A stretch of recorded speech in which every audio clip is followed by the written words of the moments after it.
equipment, it is proper that our company sponsor this training film.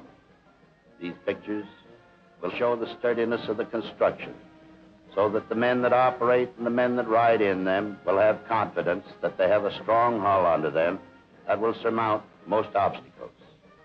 Bring the boats on in and damn the obstacles.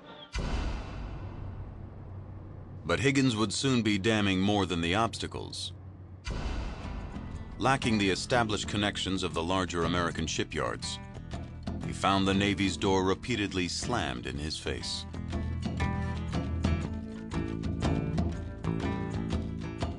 He was on the telephone most of the time. I'm afraid he was very outspoken. He was very calm at home, but I think he was a lot different when he was fighting for something he believed in. At his own expense, Higgins arranged for competitive trials to showcase his boat. The Navy was impressed, but for D-Day, Higgins would be required to make one major modification. On an exposed beach with machine guns poised to mow them down, the troops and vehicles would have to get out of the landing craft fast. Scrambling over the sides of a Higgins boat would be a death sentence. The Navy insisted upon watertight ramps. Higgins told his guys, he said, look, the Navy's going to be in 72 hours. No one's leaving this office until this ramp is designed. In the middle of the discussion, a young engineer mentioned that he had a cigar box that he had worked on. It was a little contraption, but he said the ramp kind of worked. And Higgins said, all right, now fix it. No one's leaving until the ramp's designed. By that afternoon, the ramp was completed. Not only could troops storm the beach, but they could land quicker, exposed for a shorter time to enemy fire.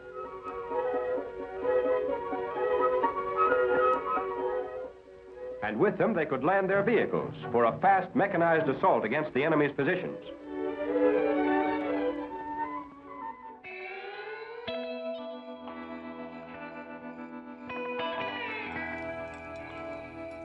Watching the trials for the landing craft on Lake Pontchartrain just outside New Orleans was a young man whose survival would soon depend on the Higgins boat. I had to go past the lakefront just to go home from school. And of course, the Higgins boats were going up to the seawall, and they would debark from the boats and storm the beach. And as a kid standing there, probably 16, 17 years of age, I had decided then and there, I don't want any part of that. That looked like a rather dangerous assignment. And with my dumb luck, that's what I wound up getting involved with.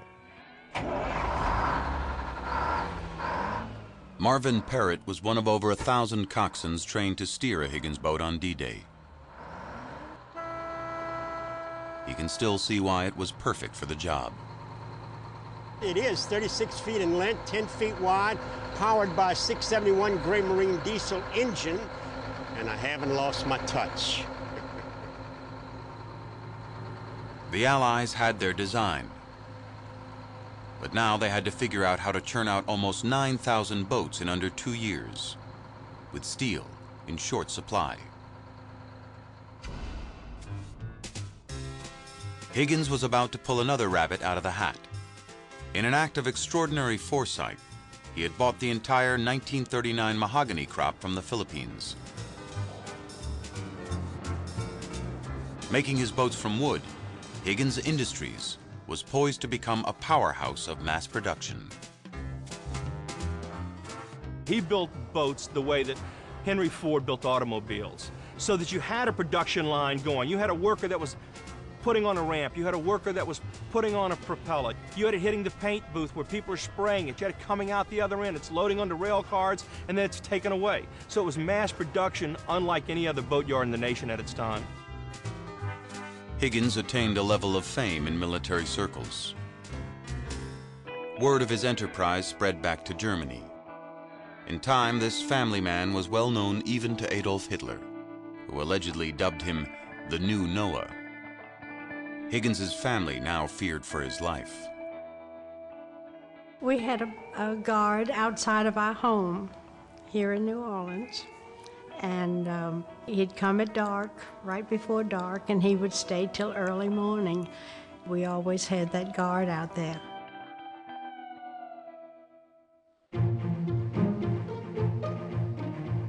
Fully aware the Allies were planning a massed seaborne invasion, the Germans dug in and prepared.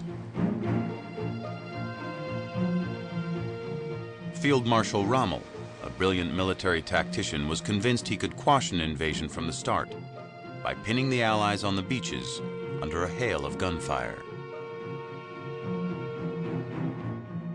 Rommel strengthened the Atlantic Wall, a line of fortifications and gun emplacements that ran from Norway to Spain.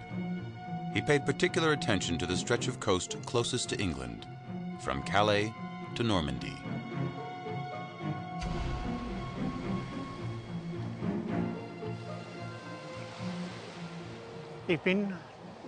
I came here to Normandy in October 1943.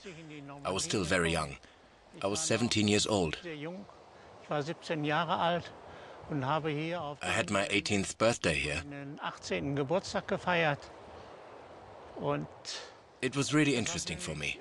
I'd never seen the sea before. But the 18 months Franz Gockel spent at the beaches were no vacation. He was one of the 500,000 men assigned to build the Atlantic Wall. He helped construct one of the thousands of bunkers from which the Germans could fire upon the Allied invaders.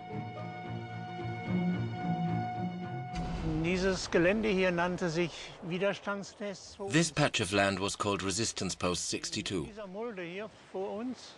In this ditch down here was my machine gun position. The machine gun was shielded by a couple of wooden planks covered in earth.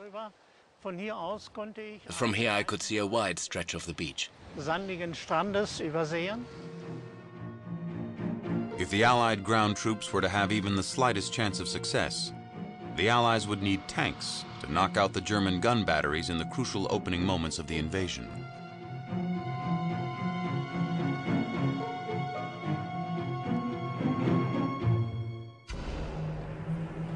The Allies had tried to land tanks on an enemy beach before.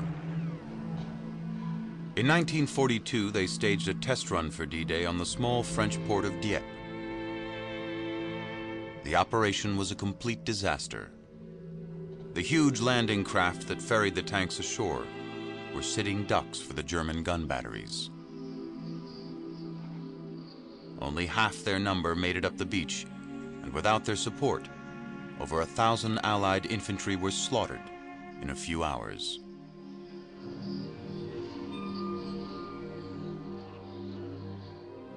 With less than 2 years to go to D-Day, the Allies raced to design a tank that would not require a boat to bring it to shore, but could swim in under its own power.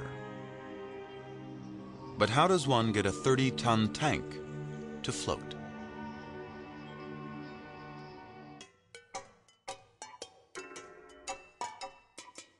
Nicholas Straussler had extra incentive to defeat the Nazis. He was a Hungarian Jew. But the experimental engineer also had been chasing the dream invention that would make him his fortune. As an outsider, he had had trouble getting the British military to take on his radical designs. But he was determined to crack the problem of how to get a Sherman tank to swim to shore.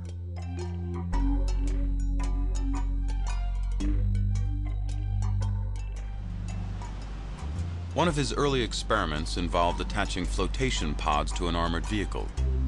It floated, but the pods made the tanks difficult to navigate.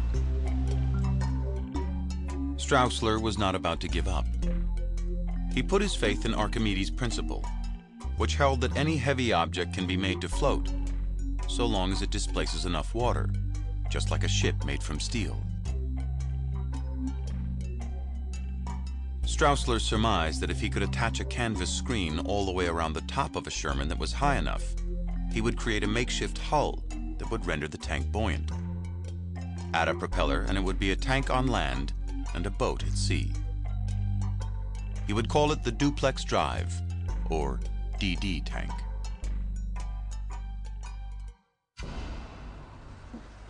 For years, the DD tank's design was an official war secret. To give me about 30 to 40 pounds.